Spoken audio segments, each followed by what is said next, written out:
Sehat Pak. Sehat Pak, sehat. Ya Bang. Pak. Biasa. Sudah Pak. Tunggu. Ya hasil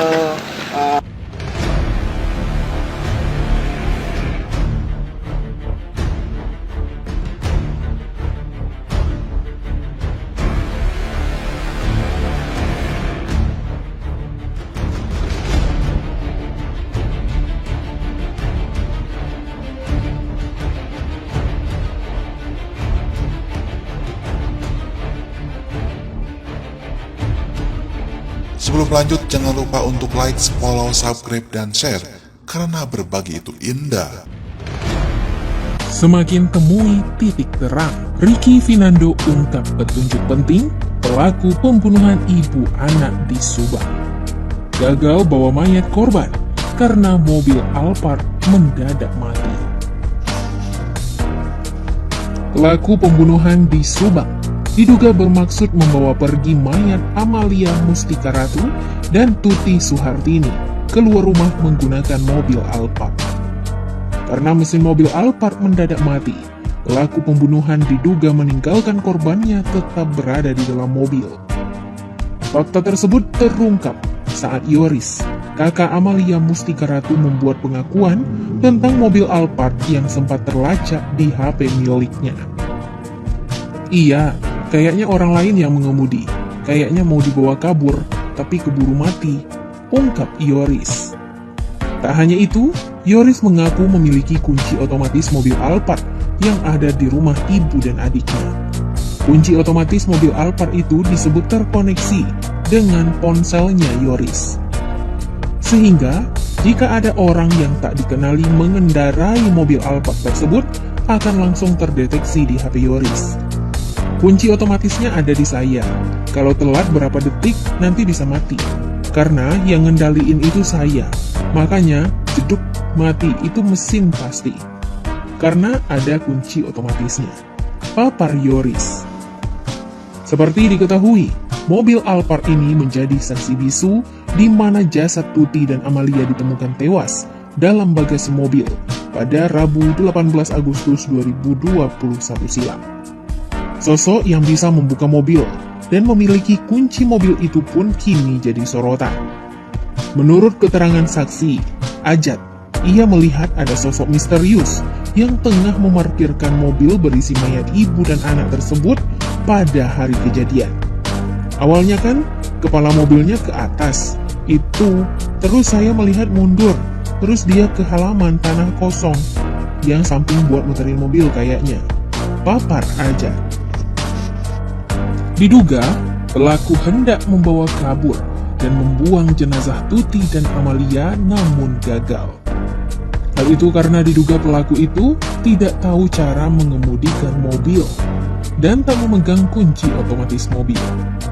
Soal siapa yang memegang kunci mobil dan mengendarai mobil di hari kejadian kembali jadi sorotan. Dilansir dari YouTube, Heri Susanto Yoris, kakak korban, mengungkapkan soal siapa yang memiliki kunci mobil tersebut. Awalnya Yoris mengaku dirinya sedang tak ada di rumah Tuti saat hari kejadian. Begitupun Yosef, suami korban yang baru tiba di rumah pagi hari dan menemukan jasad istri dan anaknya sudah tewas. Posisi aku di Kasomalang, jadi nggak tahu pagi-pagi bapak kesini, ujar Yoris. Penasaran, Heri Susanto bertanya soal mobil Alphard yang berisi mayat Tuti dan Amalia. Disebutkan Yoris mobilnya itu diduga dikendarai oleh orang lain yang merupakan pelaku pembunuhan ibu dan anak tersebut. Pelaku pembunuhan ibu dan anak itu diduga hendak membawa kabur jasad Tuti dan Amalia dan membuangnya. Akan tetapi mobil mesinnya diduga keburu mati, sehingga mobil pun tak bisa bergerak leluasa. Mobil benar sudah di sini, tanya Heri Susanto. Tak hanya itu, Yoris mengaku memiliki kunci otomatis tersebut. Kunci otomatis mobil Alphard itu disebut terkoneksi dengan ponsel Yoris. Terus, itu si pelaku nyalain mobilnya kalau nggak pakai kunci otomatis pakai apa dong? Tanya Heri Susanto. Pakai kunci biasa kali, tapi kan kunci otomatisnya terkoneksi di HP aku, Jawab Yoris. Alphard memang gitu, tambahnya. Yosef kelagapan, ditanya kunci mobil. Beberapa waktu lalu saat ditanya oleh wartawan soal kunci mobil, Yosef, suami korban, sempat gelagapan.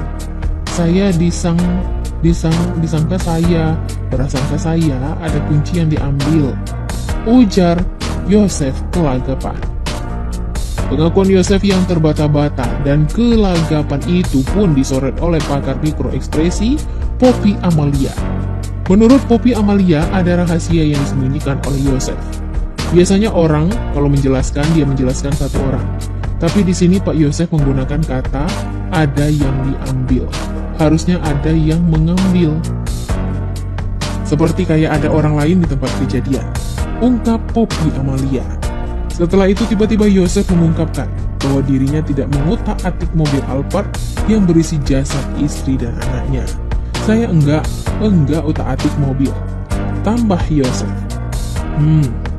Poppy Amalia mengatakan ada tekanan emosi dan rasa takut dari Yosef yang hampir keceplosan. Ada tekanan emosi di situ, dan lagi-lagi melihatkan wajah takut. Aksi Yosef yang gelagapan saat ditanya kunci mobil itu pun terlihat ketika dicecar Kapolres Subang, AKBP Sumarni. Kalau sebelum Bapak meninggalkan rumah ini, kunci mobil itu ada di mana? Tanya Kapolres Subang. Ada di dalam kamar. Jadi kunci motor, kunci mobil semuanya ada di dalam kamar, papar Yosef. Mendengar pengakuan Yosef, AKBP Sumarni pun makin mencecar Yosef. Sekarang kunci mobil itu tadinya ada di mana? Tanya AKBP Sumarni. Gini, kalau tahu kunci mobil ada di situ, saya akan ambil, kata Yosef. Yosef kelagapan dicecar Kapolres Subang ditanya soal kunci mobil. Karena panik, saya dari sini langsung kasih tahu kakaknya korban. Saya langsung lapor ke Polsek, tambah Yosef. Yosef malah mengaku baru mengetahui kalau ternyata kunci mobil Alphard tersebut ada di dalam mobil. Setelah pulang katanya ada di dalam mobil, jadi sampai sekarang saya nggak lihat, ungkap Yosef. Kuncinya memang ada di sana, tanya Kapolres Subang lagi. Loh kok ada di sini dalam mobil, imbuh AKBP Sumarni. Sementara itu, polisi masih terus melakukan pendalaman. Fakta terbaru adalah mengenai bercak darah pada jaket Yosef. Bukti petunjuk utama dan paling kuat di antara lain adanya bercak darah di jaket Yosef. Bercak darah diduga kuat darah anak dan istrinya saat terjadinya peristiwa tersebut, karena bagian kepala korban luka parah. Dan sangat tidak logis apabila 18 Agustus pagi setelah kejadian berdarah, Yosef datang ke TKP, langsung membuka jaket dan meletakkan sembarangan jaketnya di TKP karena di TKP banyak darah. Imbuh Riki.